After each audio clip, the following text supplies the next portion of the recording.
Olá, pessoal, boa tarde. Hoje damos continuidade a mais um episódio do bate-papo com especialistas na nossa série Diagnóstico em Pauta da Interacústicos. Já trilhamos até aqui os passos da triagem auditiva e do diagnóstico audiológico e a importância de cada avaliação no cuidado da saúde auditiva da pessoa com perda de audição. E hoje damos continuidade com a etapa da reabilitação auditiva por meio de aparelhos de amplificação sonora individuais. E para essa missão, temos o prazer de receber a professora doutora Kátia de Almeida.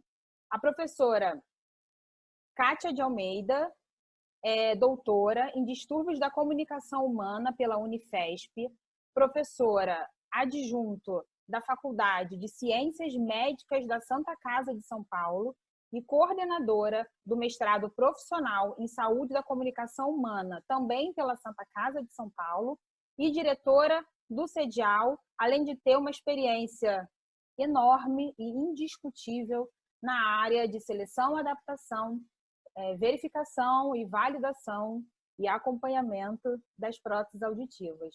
Professora, é um prazer tê-la conosco no nosso bate-papo. Em nome da Interacústicos, em nome da empresa Deimant, eu já gostaria de deixar aqui a nossa gratidão pela sua participação e pela sua disponibilidade.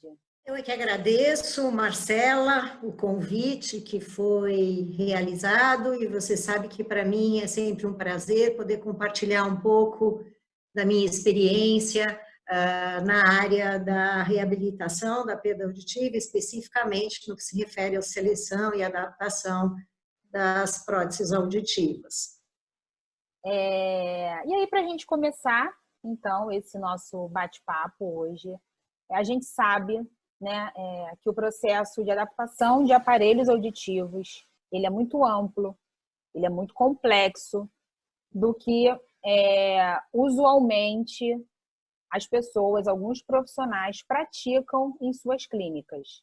A gente sabe que tem aí um protocolo, diretrizes, boas práticas, guidelines, que devem ser seguidos no que diz respeito à reabilitação auditiva com amplificação sonora por meio do aparelho auditivo.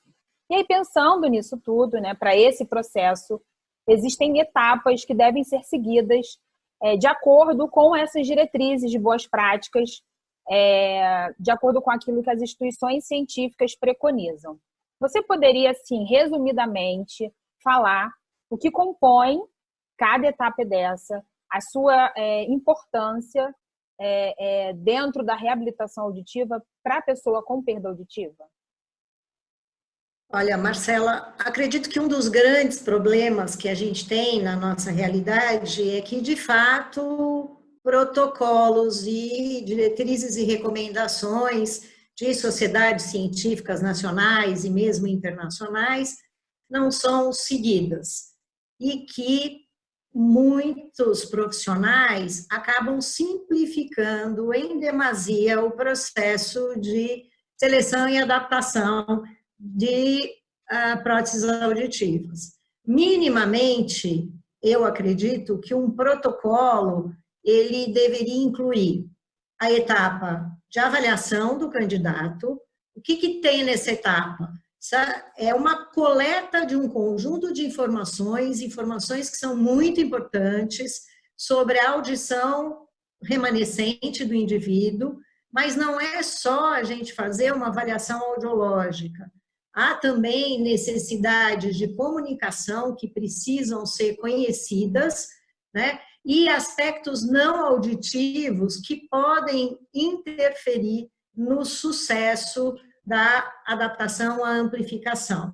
Então, o conhecimento prévio dessas informações do candidato asseguram melhores resultados ao término do processo de adaptação.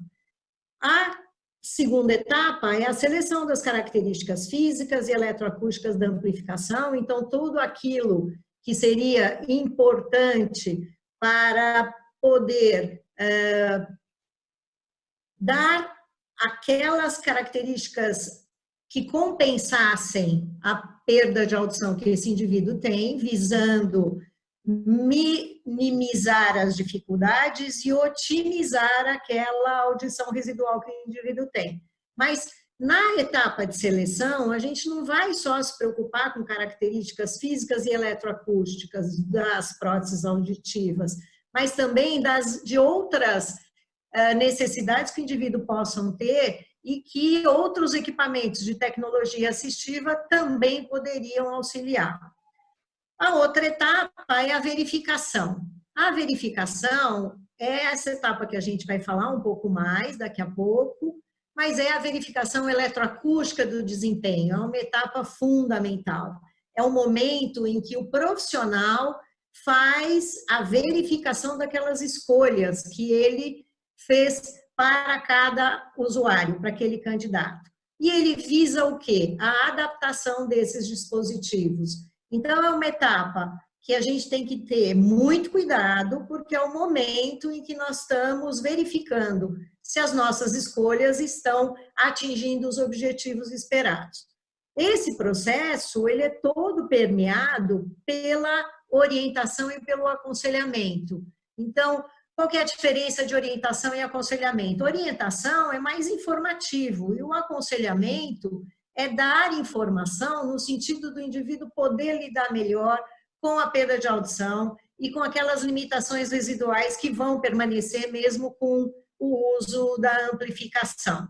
E, por último, a parte de avaliação de resultados ou validação do uso da amplificação. É aquele momento no final do processo em que testes de fala e questionários de autoavaliação são aplicados para validar o sucesso da adaptação. Então, minimamente, a gente tem que ter avaliação, seleção, verificação, validação, tudo isso permeado pela orientação e pelo aconselhamento. E aproveitando, então, esse tópico, nessa parte desse processo, né? A gente aqui teria assunto para falar sobre cada etapa, mas a gente vai focar hoje na etapa de verificação, né? Já que é uma etapa que ela sempre foi importante, mas de uns tempos para cá, ela tomou um destaque, né, maior dentro desse processo. Eu queria saber de você por que eu preciso fazer essas medidas com esses equipamentos de microfone sonda, se o software de programação do aparelho auditivo, ele já calcula para mim o ganho necessário. Eu já vejo ali no software o que ele está fazendo. Desafortunadamente, muitos profissionais assumem que aquela adaptação simulada apresentada pelos softwares dos fabricantes é o que está acontecendo naquele momento na orelha do usuário. Mas não é isso que acontece. Existem evidências que demonstram que essa suposição ela está completamente equivocada, né? Ou seja, ela é errada. Aquilo que está na tela do computador não é o que está ocorrendo na orelha do sujeito. Muito ao contrário, né? O que acontece na tela do computador acaba superestimando o que está acontecendo na orelha do indivíduo. Ou seja, o nível de pressão sonora dentro da orelha do indivíduo é menor do que aquele que a tela do computador está mostrando. E por que isso acontece? Porque nenhum software é capaz de prever todas as variáveis individuais que vão afetar a adaptação em cada caso em particular. Eu vou repetir, o que está demonstrado na tela do computador não é o que ocorre na orelha do indivíduo, né? A verificação é o ato da gente verificar, averiguar, comprovar. É aquele momento em que a gente tem que visualizar o nível de pressão sonora que está na orelha do indivíduo. Portanto, eu preciso de medidas para determinar se aquelas características selecionadas e o desempenho eletroacústico real do aparelho está de acordo com as necessidades audiológicas do indivíduo, proporcionando amplificação sonora com qualidade e sem desconforto perceptual.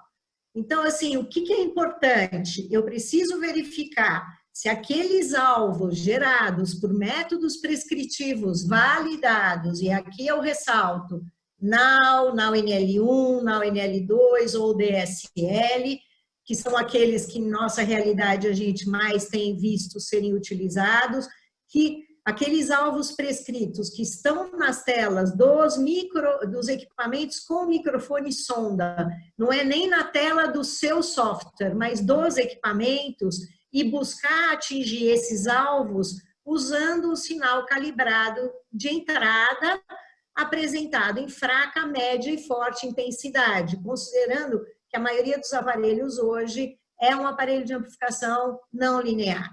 A gente precisa verificar a amplificação de sinais fracos e médios da fala, bem como os níveis de saída máxima produzidos por esses dispositivos. Por quê? Porque a gente tem que garantir que a máxima audibilidade com conforto está sendo dada para aquele indivíduo, considerando a perda de audição que ele tem. Além disso, os aparelhos hoje têm diversas funcionalidades de características de processamento auditivo, de processamento de sinal, que foram selecionadas. E, na maioria das vezes, essas características não são verificadas. Então, será que o aparelho está funcionando de acordo com aquilo que eu espero?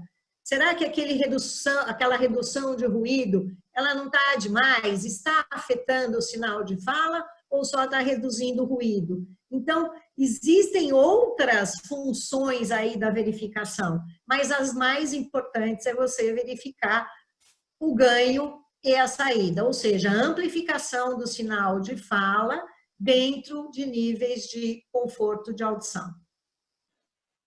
E aproveitando, né, esse link do ganho, né, se eu sei da importância dessa etapa da verificação para avaliar o ganho, se exatamente aquilo que o software diz é o que o aparelho está fazendo, se combina com o alvo da regra prescritiva, se eu tenho na clínica o equipamento que me permite executar, fazer o teste de ganho funcional, eu necessariamente preciso fazer as medidas com o microfone sonda? Então, em nossa realidade, mesmo no instrutivo de saúde auditiva, fala do uso do ganho funcional, né? Esses testes de campo livre para pesquisa do ganho, ou mesmo para verificar limiares funcionais, que são aqueles limiares de audição que a gente pesquisa, vendo qual é o menor limiar que o indivíduo é capaz de responder dentro da cabina, têm sido utilizados para esse propósito, de verificar o ganho e a audibilidade dos sinais menos intensos. Mas a gente tem que ressaltar que eles são úteis, né?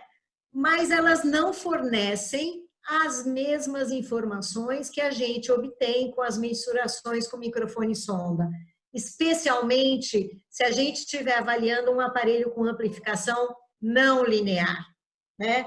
Então, o que quer dizer isso, na verdade? A gente trabalha hoje com aparelhos de amplificação não linear que dão ganhos diferentes dependendo da intensidade do sinal de entrada. Se eu for considerar que o sujeito está dentro da cabina e está usando um aparelho de amplificação não linear, aquele ganho, se eu comparar a menor resposta que eu obtive com o aparelho e a menor resposta que eu obtive sem aparelho, a diferença com e sem aparelho é o ganho. Esse ganho é o ganho para o sinal mais fraco do aparelho. Isso não significa que essa mesma amplificação que está sendo dada para o sinal mais fraco está sendo dada para o sinal médio e forte, porque na medida que o sinal vai aumentando a sua intensidade, o ganho do aparelho vai diminuindo. É uma informação importante? É importante eu saber Qual é o limiar funcional do sujeito? Porque se ele tem um limiar funcional em torno de 20, 30 dB com o aparelho, o limiar funcional é o limiar com o aparelho, eu sei que ele está sendo capaz de perceber o sinal de fraca intensidade da fala, né? Mas a gente precisa também considerar que ele não é o ganho funcional, ele é bom se eu tiver com o aparelho linear, por exemplo. Se eu tiver fazendo uma avaliação de um paciente que está usando um aparelho linear ou mesmo que está usando um aparelho por via óssea, por exemplo, em que eu não consigo fazer mensuração com microfone sonda nessas condições, né?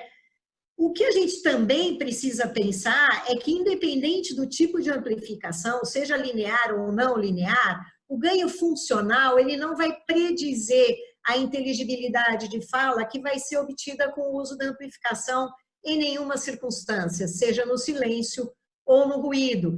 Também não indica se a saída máxima está rebaixada, adequada ou muito elevada. Ou mesmo não diz como funcionam os algoritmos de processamento de sinal, como redução de ruído ou microfone direcional. Então, as mensurações com microfone sonda, elas permitem uma avaliação objetiva do nível de pressão sonora gerado pelo aparelho de amplificação na orelha do usuário, possibilitando avaliar não apenas o processamento de sinal sonoro, bem como registrar ganho, saída do aparelho para diferentes sinais em intensidade de entrada. A gente tem uma avaliação muito mais rica em termos de informações que as mensurações nos fornecem. Eu acredito que se a gente puder escolher, se eu tenho os dois equipamentos na minha clínica ou no meu centro auditivo, se eu puder escolher para propósito de verificação, eu escolho as medidas com microfone sonda, porque elas são objetivas, são rápidas e são mais confiáveis que as medidas em campo livre. Eu deixaria as medidas em campo livre para realizar testes de fala com e sem aparelho, tanto no silêncio quanto no ruído, para a etapa final de validação.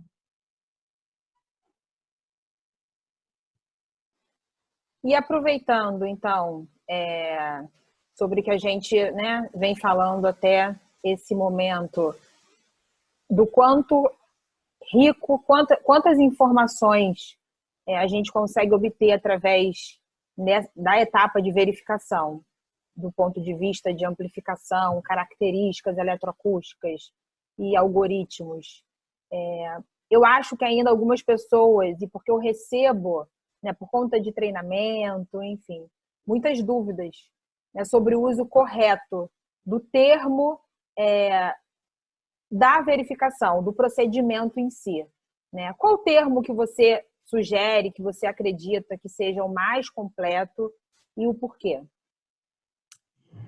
Na verdade, existem várias terminologias aí, vários nomes, a gente é muito ligada aos Estados Unidos, porque eles estão mais próximos, enfim, mas a gente acaba usando alguns termos que são oriundos dos americanos, né? Então, eles usam, por exemplo, as medidas REM. O REM quer dizer Real Ear Measurements. Se a gente for traduzir para o português, vai ficar medidas em orelhas verdadeiras, o que eu acho muito esquisito, né? Porque não são as medidas que são verdadeiras, são as orelhas. Então, eu particularmente, medidas em orelhas verdadeiras eu acho esquisito, né? Porque real em inglês quer dizer verdadeiro, né? A gente até poderia usar medida em orelha real, mas que também acho estranho. Um outro termo que os americanos usam é PMM, Probe Microphone Measurements. Esse eu gosto, medidas com microfone sonda. Se eu for pensar, eu também gosto de usar mensuração in situ, porque in situ vem do latim e significa medidas que são obtidas no local de uso. Isso quer dizer, no caso das próteses auditivas, o método acústico externo. Eu uso de modo genérico quando eu vou falar dos equipamentos, eu uso ou medidas com microfone sonda ou mensuração in situ. Quando eu vou fazer a medida, eu uso um nome específico. Então, eu falo, eu vou medir a REUR, a REOR, a resposta de saída ou o mapeamento de fala. Quando eu vou fazer, de fato, o mapeamento de fala. E acho que a gente vai falar um pouquinho mais a respeito disso, né? Eu acho assim, mapeamento de fala não é um nome genérico, né? Ele não expressa todas as medidas que são realizadas. Então, eu usaria verificação eletroacústica. Esta pode ser uma boa alternativa, porque só falar em verificação, existem outras coisas que a gente pode e deve verificar nesse processo. Por exemplo, se o molde está bem adaptado, se não há microfonia no sistema, e isso eu não vou usar necessariamente os equipamentos com microfone sonda. Mas, então, para fazer a etapa da verificação, são várias coisas que eu vou fazer. Mas eu vou fazer a verificação eletroacústica, isso significa que eu vou usar equipamentos com microfone sonda, e aí eu posso fazer a verificação eletroacústica direta ou indiretamente. Diretamente, eu vou colocar o tubo sonda na orelha do indivíduo e indiretamente eu vou usar o acoplador e fazer medidas de RECD, né? E aí eu posso fazer as medidas tradicionais, REUR, REOR, REAR, resposta com a resposta de saída da prótese, ou eu vou fazer um mapeamento de fala, que nada mais é do que medidas REAR para sons de fraca, média e forte intensidade. Eu acho que isso é uma dúvida muito recorrente, né? O termo, porque muita gente realmente se refere, hoje eu fiz o mapeamento de fala, utilizando o termo como uma forma genérica, né? E eu queria aproveitar esse espaço justamente para poder esclarecer. Cada teste tem um nome, né? Tem um objetivo dentro de todo o processo da verificação eletroacústica. Muito bom.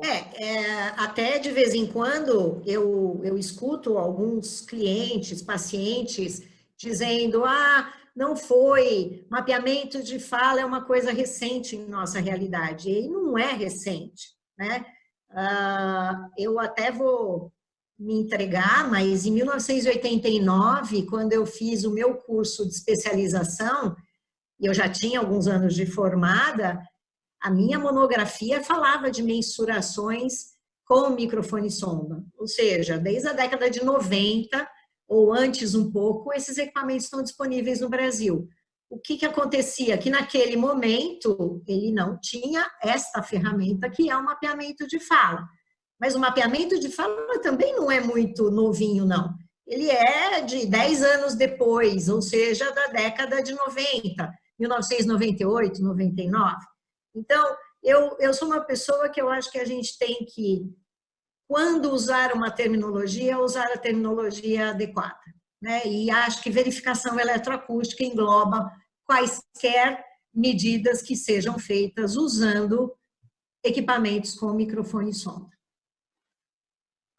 E, na sua opinião, né, e também segundo a literatura, qual seria o momento certo e adequado para que a gente possa realizar essas medidas com o microfone sonda?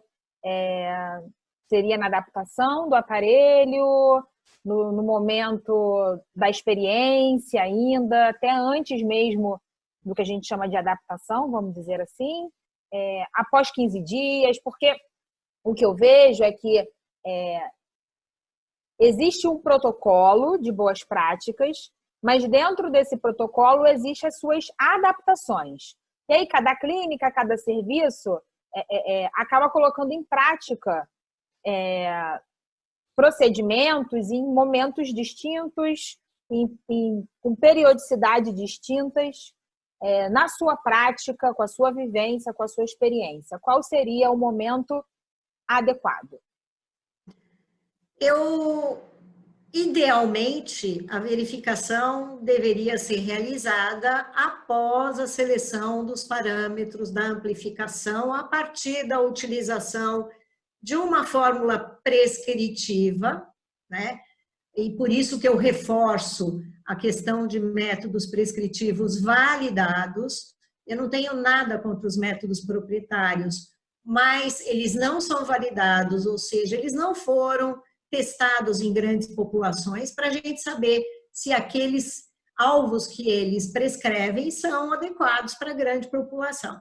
Então, o ideal seria, eu fiz o ajuste do aparelho, eu normalmente, eu não uso o first fit, assim, eu não uso o primeiro ajuste e o paciente vai embora. Eu sempre faço o primeiro ajuste e depois eu vou fazer alguns ajustes com relação a conforto. Eu quero saber subjetivamente como é que o paciente está se sentindo com relação àquela amplificação e eu costumo fazer essa verificação, ainda que o ganho esteja longe dos alvos prescritos, né? O que eu chamo de longe? Existem pacientes, especialmente aqueles que são mais experientes, que você consegue, no primeiro momento, colocar o ganho dentro dos alvos ou até um pouco acima dos alvos, né? É esperado que haja essa variação em torno de mais ou menos 10 dB do alvo. Algumas pessoas, os experientes, vão começar abaixo do alvo e os experientes provavelmente vão gostar de usar no alvo ou um pouco acima do alvo. Então, o ideal seria isso, né? Algumas pessoas acham que isso é muito trabalhoso. Não é trabalhoso, é muito rápido, né? As pessoas acham que vão perder tempo fazendo isso. E não vão perder tempo, porque a varredura dura 14 segundos, 10 a 14 segundos, é muito rápido, né? Então, o que eu acho é que, enquanto a pessoa não tem expertise de mexer no equipamento e de enxergar as curvas, talvez isso não precisasse ser feito exatamente no primeiro momento, mas eu indicaria fortemente que as pessoas treinassem a fazer isso nesse primeiro momento, mesmo deixando num ganho abaixo daquilo que seria o indicado. E no retorno do paciente, em geral, quando você começa no nível mais baixo, naqueles pacientes inexperientes, eles vão querer que você ajuste o ganho. Então, aí é hora de você mexer de novo nas características do aparelho, aumentar o ganho e fazer de novo a mensuração. Eu acho que toda vez que a gente mexer no dispositivo, a gente vai ter que fazer de novo nossa verificação eletroacústica. Ah, mas isso às vezes é muito complicado. Eu acho que a prática é aquela que vai garantir que você consiga fazer o uso desses equipamentos da melhor forma possível e em benefício do seu paciente. Esse tipo de medida, você não perde tempo. Se você comparar o tempo que você demora na cabina para obter o ganho funcional de um adulto que seja, é no mínimo 15, 20 minutos, né? Com esse tempo, você faria muitas verificações de ajustes muito diferentes do seu paciente. O que eu vejo mesmo no dia a dia é a prática, né? Muitos profissionais até investiram, né? Até possuem hoje os equipamentos, mas ainda tem um distanciamento, às vezes até um certo medo de manusear e de fazer alguma besteira, né? E eu costumo até, enfim, orientá-lo assim, se você não fizer nenhum tipo de ajuste, se você está naquele início, conhecendo o equipamento, pratique. Sair alguma coisa errada também é interessante para você ver o errado graficamente, né? Dizendo. Também, para aquelas pessoas que são menos experientes, fazer o primeiro ajuste e medir, aí elas vão começar a ter a consciência que, de fato, o que está no software não é o que está na orelha da pessoa. Então, eu acho que praticar, experimentar, não deixar de fazer, porque é só com a prática que a gente começa a reconhecer os erros que a gente está fazendo, né? Então, é importante a gente praticar e praticar e praticar. E aí, pensando em praticar, praticar, praticar. A gente vê hoje uma prática, e se falando muito, como a gente já falou um pouquinho anteriormente, do mapeamento de fala. Só que a gente sabe que existem outras medidas dentro desse processo. Eu queria que você contasse um pouquinho para a gente. Eu acho que as pessoas já entenderam, de alguma forma, que a verificação ela é importante, e algumas já fazem o uso e usam muito o mapeamento de fala. E quando tem a possibilidade, muitas vezes adquirem equipamentos que só fazem o mapeamento de fala. Mas existem as outras medidas, como REUG, REOG, nível de saída. Essas são as básicas, né? Dentre os outros testes que a gente pode fazer com esses equipamentos. Tem como você falar, resumidamente, o quanto Sim. medir, né, a REUG e a REOG, o nível de saída, vai ser fundamental para a aceitação, para a adaptação do aparelho auditivo? Olha, basicamente, a gente tem 3 medidas. A REUR ou REUG, a REOR ou REOG e a REAR. Nós temos 3 medidas que podem ser tomadas com esses equipamentos.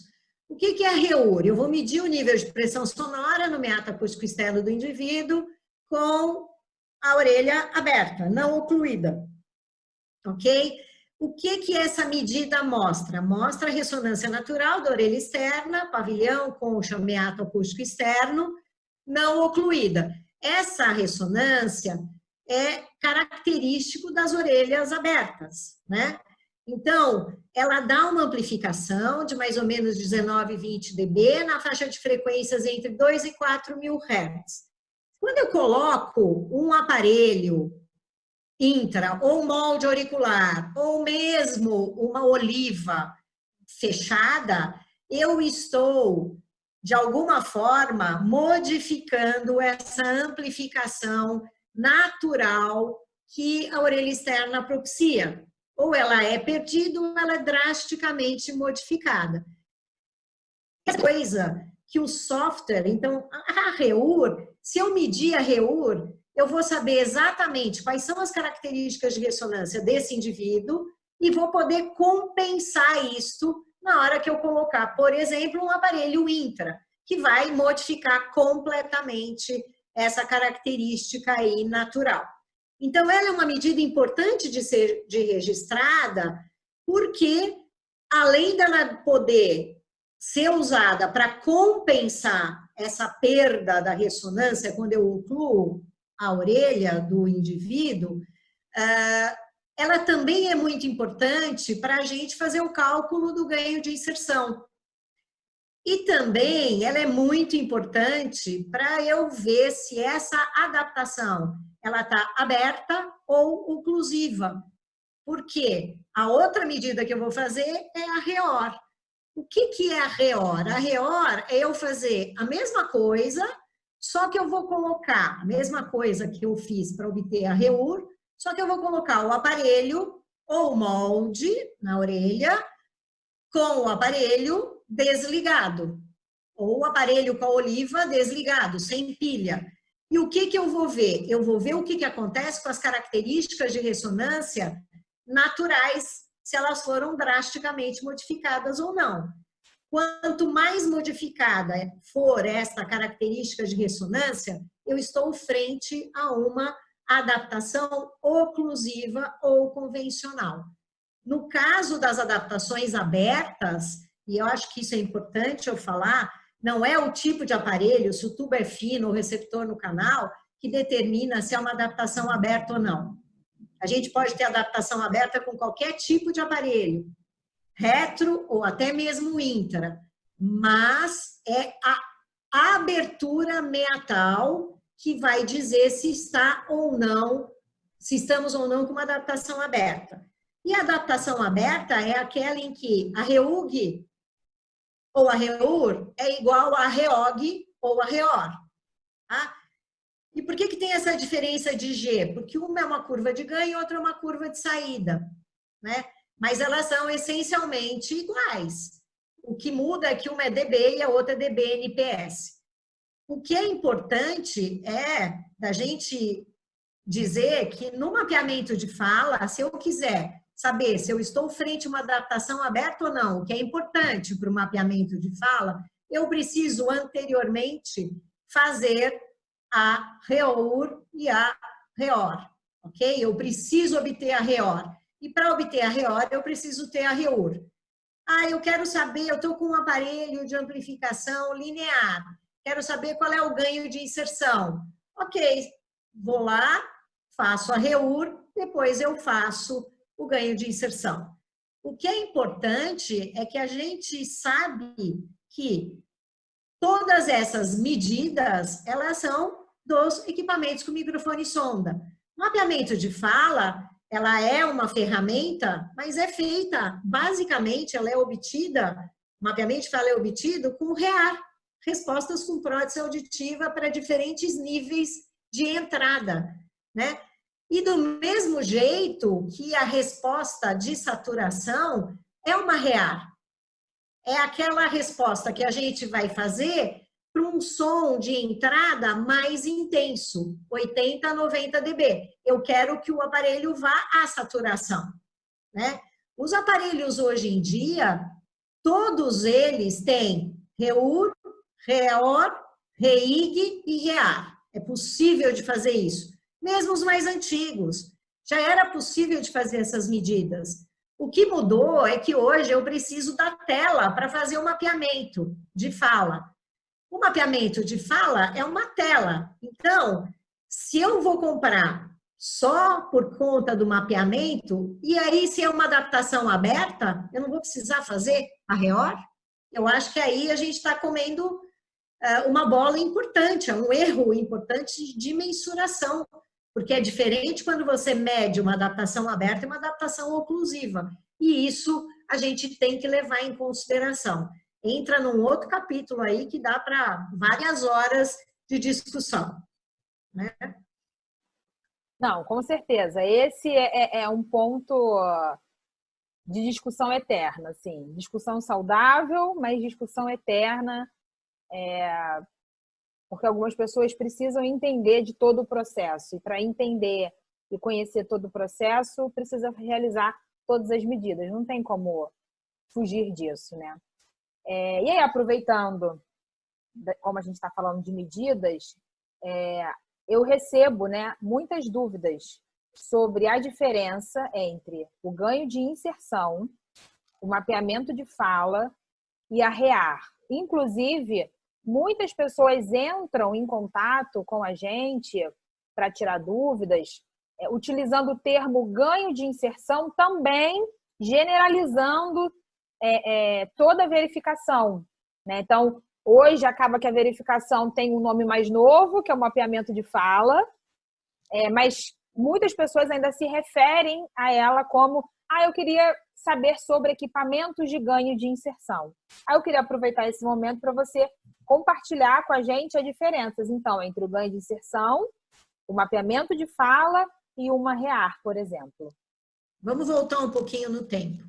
Então, eu falei que lá para a década de 80, no meio para o final da década de 80, esses equipamentos estavam disponíveis aqui no Brasil. Não tinha terminologia e, na época, o que eles faziam? Fazia o ganho de inserção, fazia a ressonância e fazia o chamado ganho in situ, né? Vou dar um nome aí. Então, virou REUR para as respostas de ressonância da orelha externa, o ganho de inserção continuou ganho de inserção, e a REAR foi a resposta com prótese, virou, foi substituído o ganho in situ. Tá?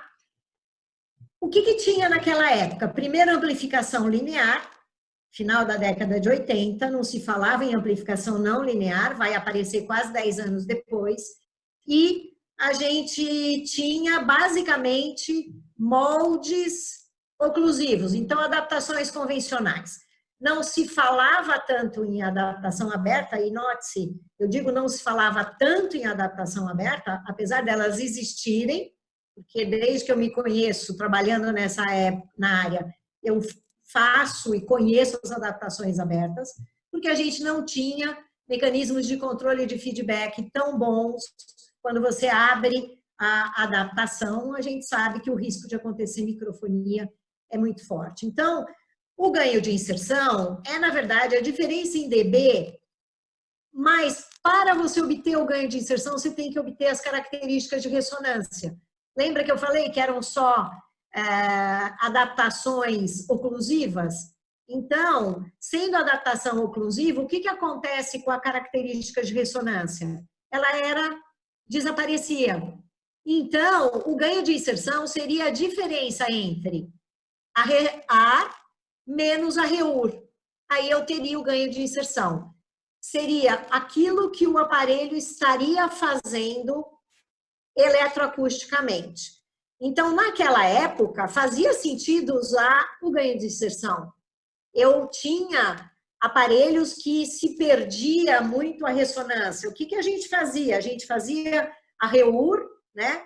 Obtinha a medida de ressonância, via quanto que era a amplificação que era perdida e tentava aumentar a amplificação no software, que nem tinha software, era na base da conta mesmo, em 1980, né?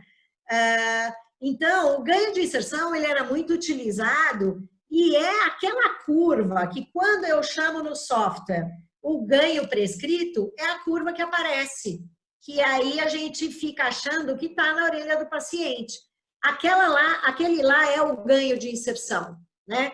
E ela serve para quê? Para verificar se o ganho foi prescrito, ou mesmo o cálculo de ganho que o aparelho tem que dar para poder minimizar aquela perda de audição. Isso eu parto dos limiares de audibilidade desde que eu tenha um método prescritivo, ok? Então, o ganho de inserção, ele foi uma medida muito usada. O que aconteceu? Várias pessoas usam o nome da medida pelo nome do procedimento. É a mesma coisa que a gente usar Gillette para lâmina de barbear, né? Então, a gente tem essa mania aqui na nossa realidade. Então, o ganho de inserção, na verdade, ela é uma medida.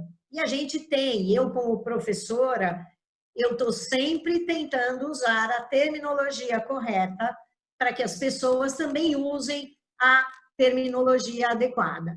A REAR é aquele registro do nível de pressão sonora medido na orelha do paciente. Então, eu dou um sinal de entrada, eu registro a saída e da saída eu tiro a entrada e aí eu tenho o ganho que o aparelho está dando. Tá?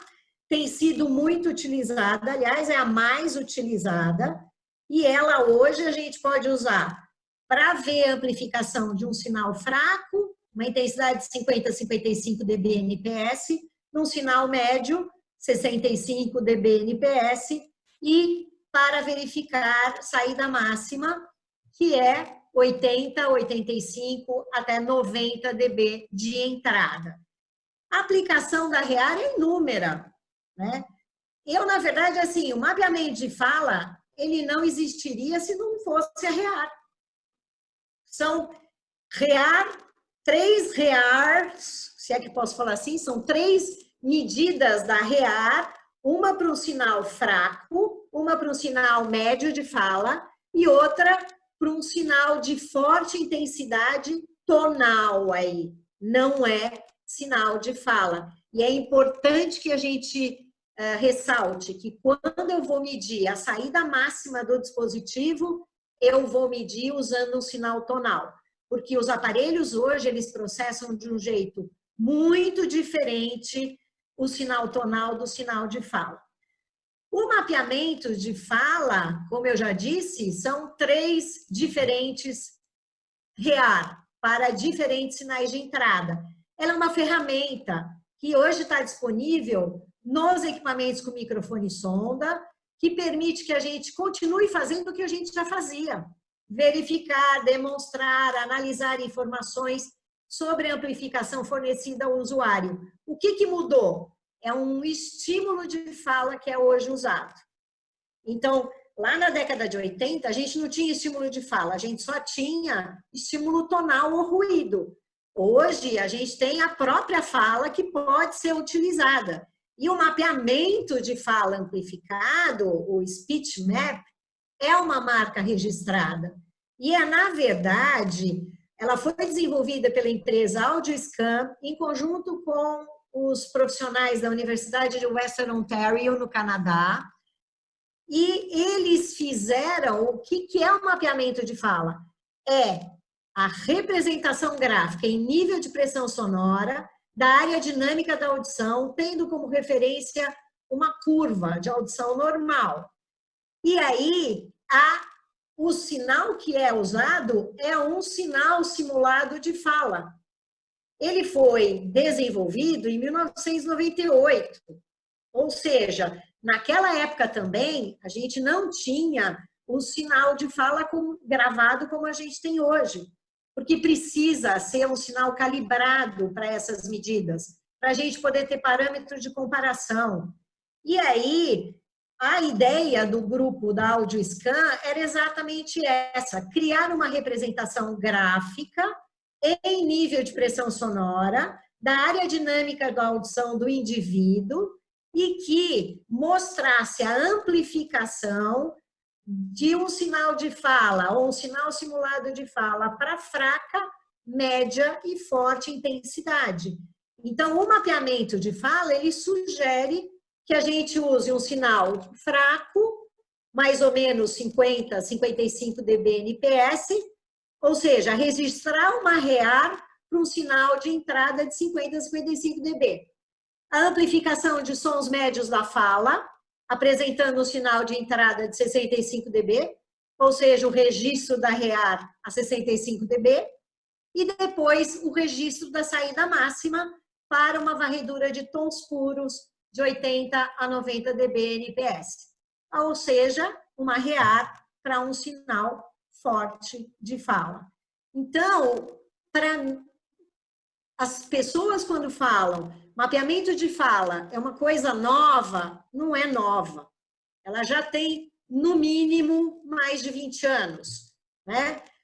Tanto não é novo que hoje é possível ter em vários equipamentos, o que não era até recentemente, porque isso tinha uma patente. E a patente agora já foi quebrada, mas mesmo assim não é usado o mesmo nome. Speech Map é uma coisa registrada. Então, a gente vê que os equipamentos têm mapeamento visível de fala, mapeamento, sei lá, os nomes são diferentes, né?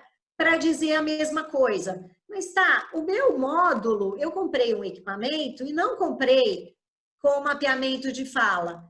Mas a gente não precisa do mapeamento. Qual que é a diferença hoje que tem no mapeamento e que não tem se eu for fazer a REAR para sinal fraco, médio e forte? Que no mapeamento, os equipamentos hoje, eles fazem automaticamente o cálculo do SII, do Índice de Inteligibilidade de Fala.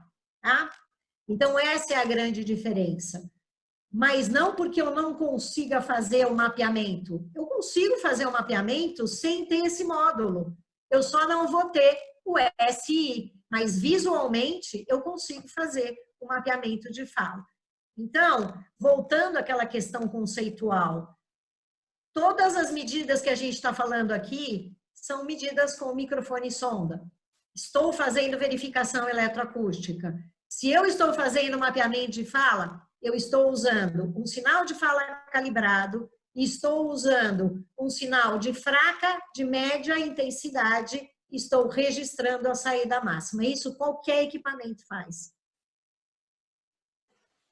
E muitos equipamentos que foram ao longo do tempo tendo a possibilidade de ter atualizações, não digo atualização de hardware, mas atualização Sim. de software ou de firmware,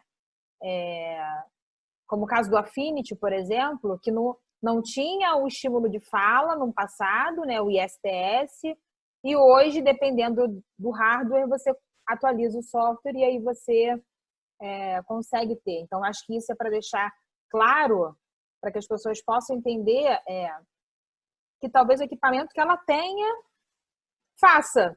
Ela só precisa mexer ali, né, para ver realmente se ele tem uma REA e se ele tem o ISTS, juntou os dois, ela tem ali o mapeamento de fala.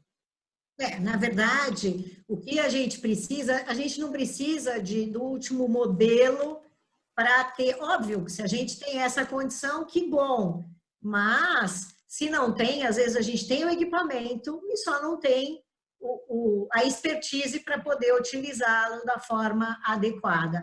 Ainda assim, é melhor usar um equipamento antigo do que não usar nenhum equipamento para fazer verificação eletroacústica. Com certeza.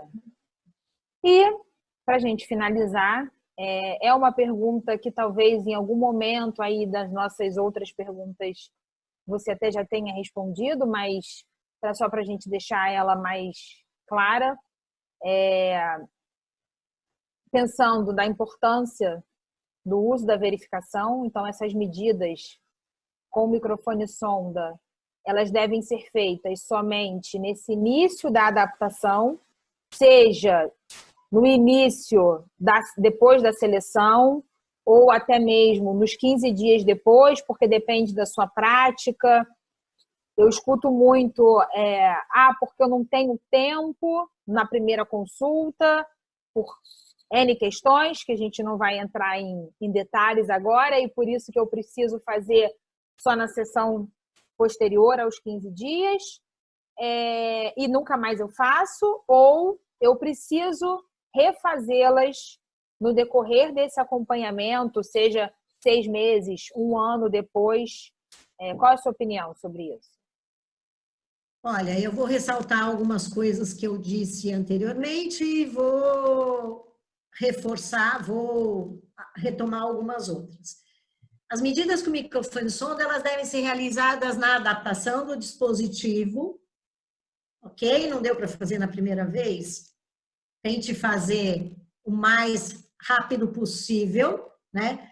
Porque se não fez da primeira vez, acho importante monitorar esse paciente, porque se ele sentir que o aparelho não está dando um grande ganho para ele pode desistir do uso do aparelho. Então, é bom monitorar e se alguma coisa estiver acontecendo aí nessa primeira semana de uso, pedir para ele voltar para que possa ser feito algum ajuste e aí retomar essas medidas. Sempre que eu vou fazer um ajuste fino nas características da amplificação, teoricamente eu deveria refazer as medidas com microfone sonda. Porque se eu mexi no ganho, se eu aumentei ou abaixei, se eu acionei alguma coisa, é importante eu saber o que está acontecendo. Às vezes eu vou trocar o molde da pessoa. Mas eu preciso refazer? Precisa, porque o molde auricular tem um efeito bem grande, tanto na oclusão da adaptação, quanto nas questões do nível de pressão sonora. Se a cavidade fica menor lá dentro, o nível de pressão sonora pode ficar mais intenso, e aí você tem que mexer na saída máxima, né? Isso já aconteceu comigo, de você trocar o molde, o paciente fala, nossa, mas o aparelho está mais forte. Exatamente porque, de alguma forma, o molde ficou mais comprido e acabou aumentando o nível de pressão sonora. Isso é acústica física, né? Então, é importante isso. Troquei a oliva, o aparelho começou a apitar. Tudo isso a gente precisa pensar e fazer, eventualmente, essa nova medida. Como ela é rápida, dá para ser feita rapidamente. O segmento é a hora que você vai acompanhar o paciente. Então, é fundamental que você revise como está o ganho e a saída máxima do aparelho. Então, você vai de novo, do mesmo jeito que às vezes o paciente chega e você tem que mexer, fazer uma nova áudio, eu também vou ter que fazer um novo ajuste. Se eu fizer um novo ajuste, eu tenho que fazer a medida.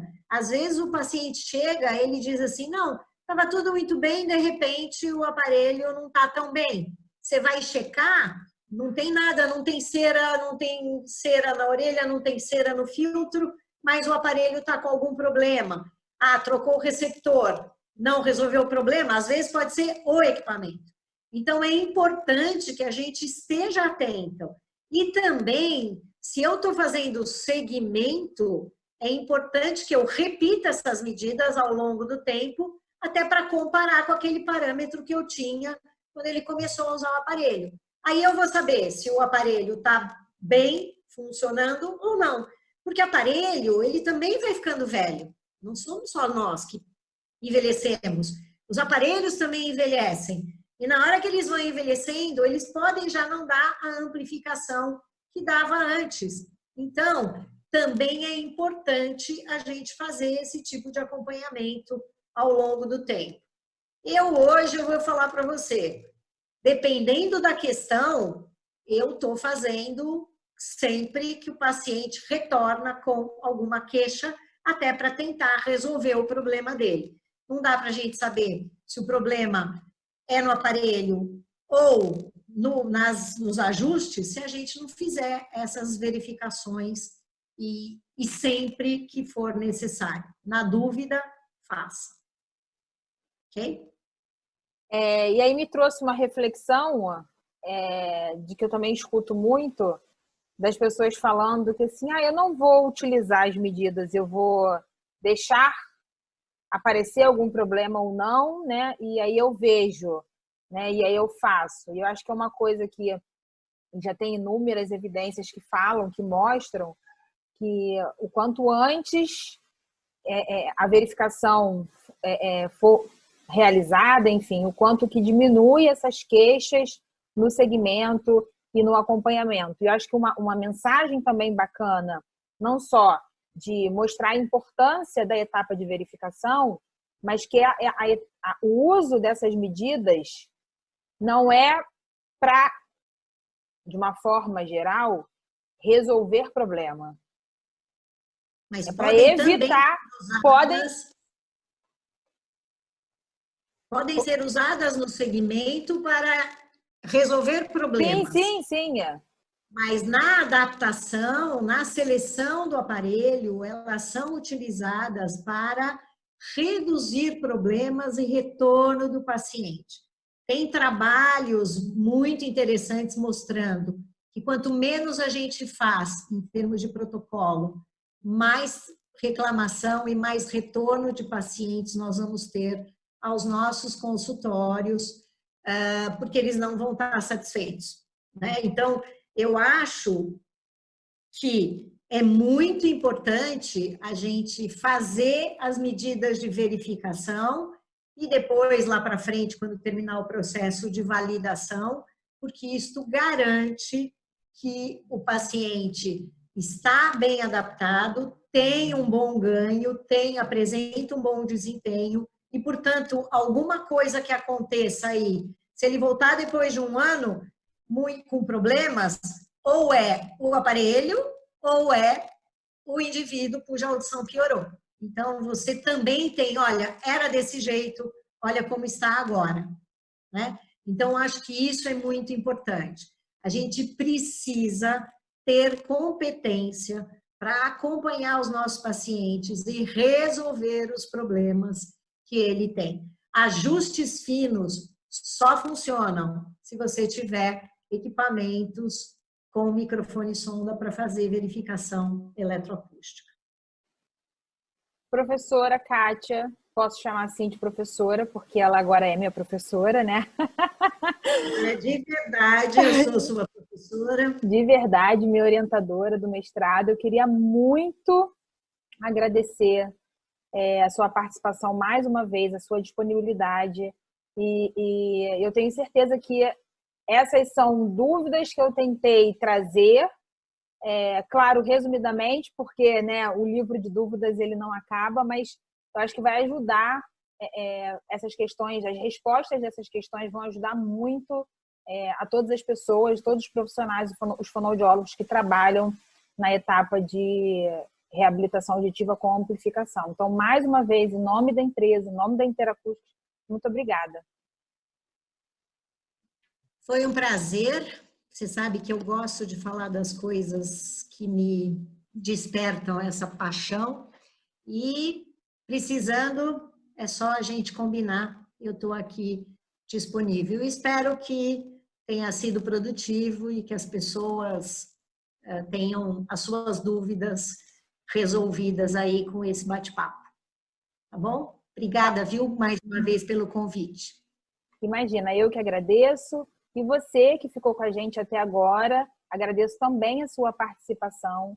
Espero que tenha contribuído bastante para a sua prática clínica e espero todos vocês no nosso próximo